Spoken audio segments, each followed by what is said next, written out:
Welcome back to Texas Top Homes. Joining us in the studio right now is one of Texas' top realtors, Cory Meals with Rematch Signature Properties in Sherman, Texas.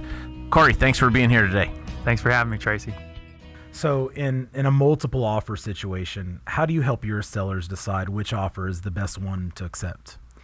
That's a very good question, and I wish I could say it was easy as just looking at the highest price, but there's so many. It's not?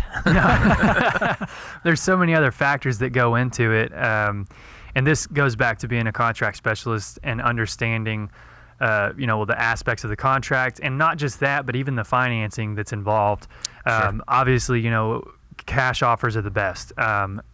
Considering it meets my seller's timeline, but there's less contingencies for financing that we have to worry about. Mm-hmm. So, that is a really strong offer when a cash offer comes through.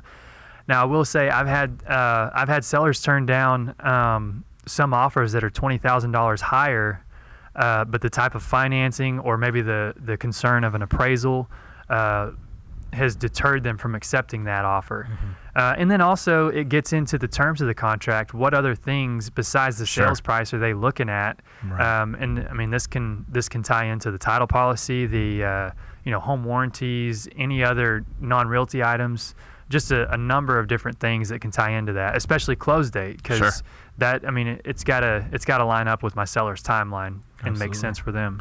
So basically what you're saying, it's not just looking at the price or even looking, is it cash or financing? You really look through the whole contract. Oh, yeah. Sit down with your sellers, present every offer to them and say, here's what each one has and doesn't have, and ultimately it's their decision. Right. But you kind of consult them on why each one is better or worse than the previous. Exactly. And so what I'll do is, like you said, I'll give them the facts, and I'll say, this is how this affects you. These are the possibilities of something happening with each contract, mm-hmm. and then it's their choice. And, obviously if they have questions, I'm going to answer those. And I've had some sellers say, well, which one would you take? And that's a tough question because, it's their money. It is. And it's their property that they're selling.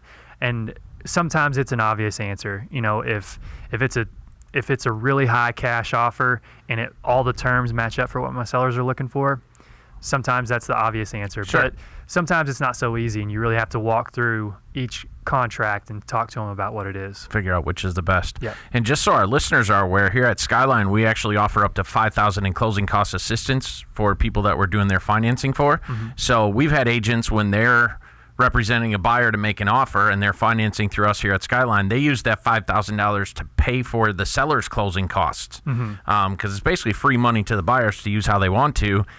The listing agents look at that then, and sometimes that helps their offer get accepted because, hey, they're willing to pay all the seller's closing costs up to $5,000. Yeah, that would make a huge difference on an offer. Definitely. Yeah, yeah, we see that happen a lot. So I like that you take the approach of actually sitting down, going through each one with them, and make sure it's the right one. Yeah, I've heard of some people experiencing is like, well, they told us we got 5 offers, and they said that we should go with this one. We didn't see what the other ones were or all the details of it, but I don't know. I feel like I would feel better about myself, and I do feel better about myself presenting everything. Sure. Because, legally, that's what you have to do. But yeah, also legally you have to. Yep. The law gets in the way there. But dang it.